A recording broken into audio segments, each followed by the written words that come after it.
Good morning dear students and friends. आज का त्रिकोणमिति का बेसिक कंसेप्ट्स जो मैं आपको समझाऊंगा, यह N C E R T math book के चैप्टर 8 के एक्सरसाइज 8.1 के लिए है।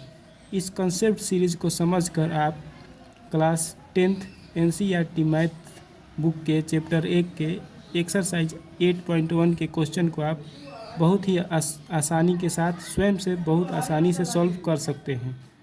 अतः आज के वीडियो को पूरा अवश्य देखिएगा, अन्यथा आपका डाउट बिल्कुल क्लियर नहीं हो पाएगा, जिससे कि आपको अपने आप से क्वेश्चंस को हल करने में बहुत सारी कठिनाइयाँ आने लगेंगी।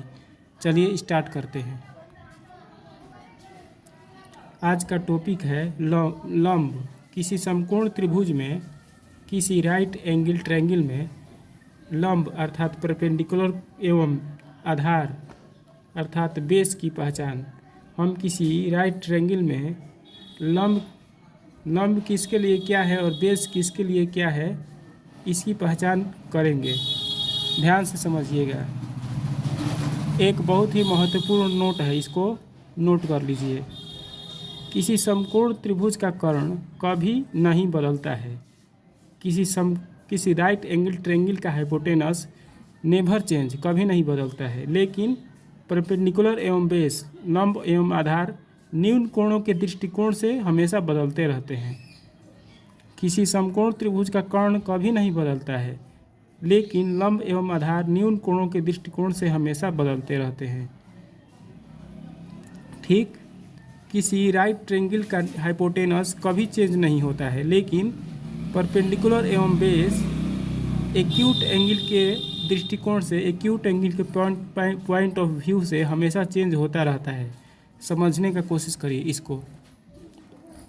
एक समकोण त्रिभुज है, यह चित्र एक समकोण त्रिभुज का है ABC, जिसका कोण भी 90 डिग्री है, मतलब यह राइट एंगल ट्रायंगल है, कोण भी 90 डिग्री है।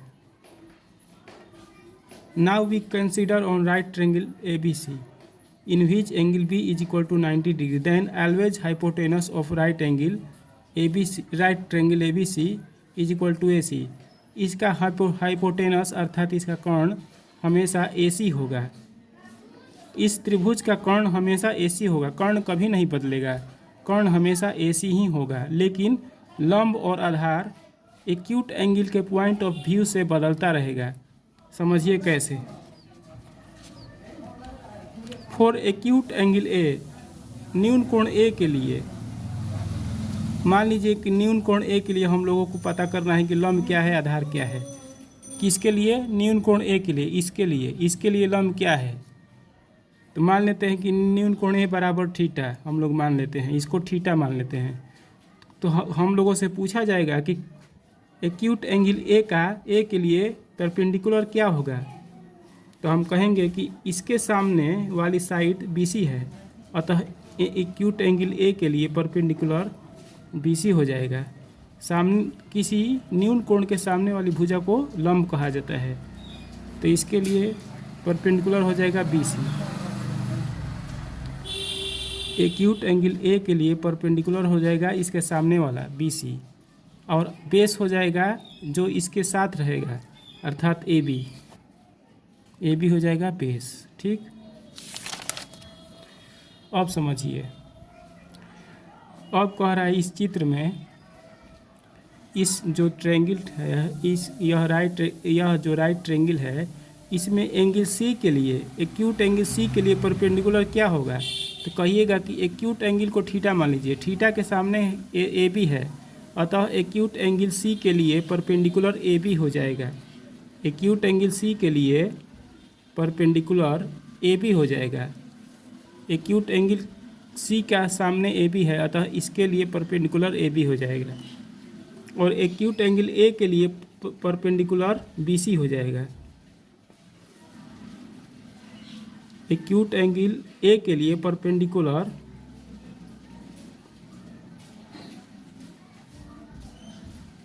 BC हो जाएगा, और एक्यूट एंगल C के लिए बेस हो जाएगा BC, क्योंकि BC के साथ एक्यूट एंगल C के साथ बन रहा है BC, तो एक्यूट एंगल C के लिए बेस हो जाएगा BC। एक्यूट एंगल सी के लिए। ठीक, अब देखिए इस त्रिभुज में यह एक समकोण त्रिभुज है डी ई एफ, इसका हाइपोटेनस होगा डी एफ, क्योंकि 90 डिग्री के सामने है तो हाइपोटेनस हो जाएगा डी एफ। परपेंडिकुलर कोई भी हो सकता है, डी ई और ई एफ, डी ई कहिए या ई एफ कहिए, बेस कोई भी हो सकता है, डी ई या ई एफ। लेकिन perpendicular for acute angle F, acute angle F न्यून कोण एफ के लिए परपेंडिकुलर पूछ रहा है, तो इसके लिए परपेंडिकुलर इसके सामने वाले को कहेंगे। न्यून कोण एफ के लिए परपेंडिकुलर हो जाएगा इसके सामने वाला, अर्थात D E,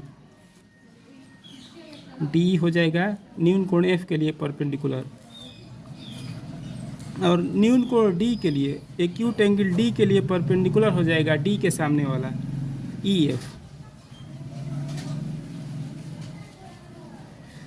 acute angle F के लिए बेस हो जाएगा, एक्यूट एंगल एफ के लिए बेस हो जाएगा ई एफ। बेस पूछ रहा है तो सामने वाला नहीं देखेंगे, इसके साथ वाला देखेंगे ई एफ। और एक्यूट एंगल डी के लिए, इसके लिए बेस हो जाएगा, एक्यूट एंगल डी के लिए बेस हो जाएगा इसके साथ वाला, सामने वाला को परपेंडिकुलर कहेंगे लेकिन बेस पूछेगा डी के लिए तो डी ई हो जाएगा इसके साथ वाला डी ई। ठीक, अब देखिए एक राइट ट्रायंगल है पी क्यू आर, तो इसका कर्ण हमेशा होगा पी आर, 90 डिग्री के सामने वाले को कर्ण कहते हैं। तो कर्ण हो जाएगा हमेशा पी आर, कर्ण होगा, क्या होगा पी आर। परपेंडिकुलर कोई भी हो सकता है, केवल परपेंडिकुलर पूछेगा तो कोई भी हो सकता है, पी क्यू या क्यू आर, पी क्यू या क्यू आर।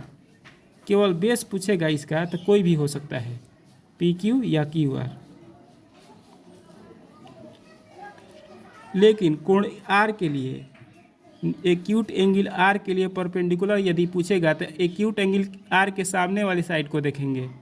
तो एक्यूट एंगल आर के सामने वाले साइड है पी क्यू, तो एक्यूट एंगल आर के लिए परपेंडिकुलर हो जाएगा इसके सामने वाला P Q. Acute angle R के लिए बेस पूछेगा, इसके लिए बेस पूछेगा तो इसके साथ वाला देखेंगे, साथ वाला है क्यू आर, तो इसके लिए एक्यूट एंगल आर के लिए बेस हो जाएगा क्यू आर।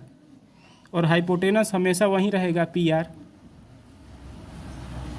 ठीक, अब एक्यूट एंगल पी के लिए, एक्यूट एंगल पी के लिए, इसके लिए परपेंडिकुलर पूछेगा तो इसके सामने वाले देखेंगे। तो एक्यूट एंगल पी के लिए परपेंडिकुलर इसके सामने वाला क्यू आर हो जाएगा। अब एक्यूट एंगल पी के लिए, एक्यूट एंगल पी के लिए बेस पूछेगा तो इसके साथ वाला देखेंगे, परपेंडिकुलर के लिए सामने वाला देखेंगे।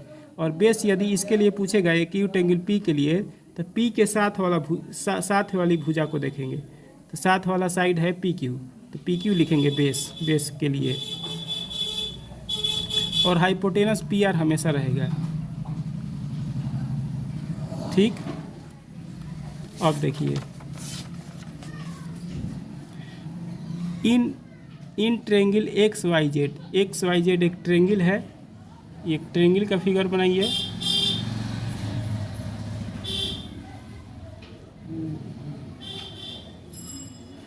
इसका कोण y है 90 डिग्री, यहाँ पर y मानिए, क्योंकि y का मान है 90 डिग्री, तो यहाँ 90 डिग्री बनेगा। यहाँ पर x मान लीजिए, यहाँ पर z मान लीजिए, तो एक ट्रेंगल बन गया जिसका एंगल y है 90 डिग्री। ठीक, राइट ट्रेंगल है। तो हाइपोटेनस पूछेगा तो एक्स जेड कहिएगा। हाइपोटेनस यदि पूछेगा इसका तो एक्स जेड होगा, 90 डिग्री के सामने वाला भुजा। परपेंडिकुलर पूछेगा तो एक्स वाई भी हो सकता है, वाई जेड भी हो सकता है, एक्स वाई या वाई जेड। बेस केवल यदि पूछेगा तो एक्स वाई भी हो सकता है, वाई जेड भी हो सकता है। लेकिन यदि एक्यूट एंगल जेड यहाँ पर है, इसके लिए यदि परपेंडिकुलर पूछेगा, एक्यूट एंगल जेड के लिए यदि परपेंडिकुलर पूछेगा तो इसके सामने वाले साइड को देखेंगे। तो एक्यूट एंगल जेड के सामने वाला साइड है एक्स वाई, अतः एक्यूट एंगल जेड का परपेंडिकुलर हो जाएगा एक्स वाई सामने वाला, एक्स वाई। अब इसके लिए यदि बेस पूछेगा, एक्यूट एंगल जेड के लिए यदि बेस पूछेगा तो इसके साथ वाला देखेंगे Y Z, hypotenuse X Z हो जाएगा। अब एक्यूट एंगल एक्स के लिए, इसके लिए परपेंडिकुलर पूछेगा तो एक्स के सामने वाली साइड को देखेंगे, एक्स का सामने है वाई जेड, तो एक्यूट एंगल एक्स के लिए परपेंडिकुलर वाई जेड हो जाएगा।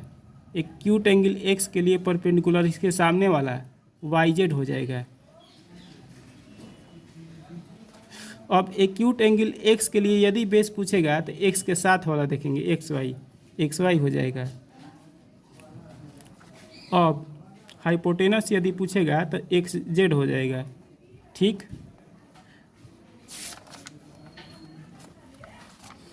अब देखिए एक फिगर मान लेते हैं कोई राइट ट्रायंगल का, मान लीजिए ए बी सी, यहाँ पर बी है, यहाँ पर सी है, यहाँ पर 90 डिग्री है, यहाँ पर मान लीजिए एंगल है, एंगल बन रहा है 60 डिग्री का। तो पूछेगा 60 डिग्री के लिए एंगल 60 डिग्री के लिए, इसके लिए एंगल 60 डिग्री के लिए परपेंडिकुलर यदि पूछेगा, किसके लिए एंगल 60 डिग्री के लिए, तो परपेंडिकुलर 60 डिग्री के सामने वाला साइड, 60 डिग्री के सामने वाली भुजा कौन है, ए बी है, तो पर इस एंगल 60 डिग्री के लिए परपेंडिकुलर ए बी हो जाएगा। और एंगल 60 डिग्री के लिए बेस यदि पूछेगा तो बी सी हो जाएगा, 60 डिग्री के साथ वाला। और मान लीजिए यहाँ पर 30 डिग्री बन रहा है, एंगल 30 डिग्री के लिए, 30 डिग्री के लिए परपेंडिकुलर हो जाएगा इसके सामने वाला, 30 डिग्री के सामने वाली साइड कौन है, बी सी है, तो इसके लिए परपेंडिकुलर बी सी हो जाएगा। और बेस यदि पूछेगा एंगल 30 डिग्री के लिए तो इसके साथ वाला ए बी हो जाएगा। ठीक, आज हम लोग इतना ही रहने देते हैं। यदि आज का वीडियो आपको अच्छा लगा हो, इससे आपको कुछ ना कुछ इन्फॉर्मेशन मिला हो कि किस एक्यूट एंगल के लिए कौन सा परपेंडिकुलर होगा, कौन सा बेस होगा और हाइपोटेनस कौन होगा, इसके संबंध में कुछ जानकारी प्राप्त हुई हो, नॉलेज बढ़ा हो, तो इसे लाइक और शेयर अवश्य करिएगा। यदि आपको कुछ सुझाव देना हो या त्रिकोणमिति के कंसेप्ट से रिलेटेड कोई क्वेश्चन पूछना हो या कंसेप्ट के बारे में समझना हो या क्लास 10th के मैथ के किसी भी चैप्टर से कोई भी क्वेश्चन एराइज करना हो, क्वेश्चन पूछना हो या किसी कंसेप्ट के बारे में समझना हो तो ज़रूर कमेंट सेक्शन में लिखिएगा। यदि कोई सुधार के लिए सुझाव देना हो तो वो भी कमेंट सेक्शन में लिखिएगा। धन्यवाद।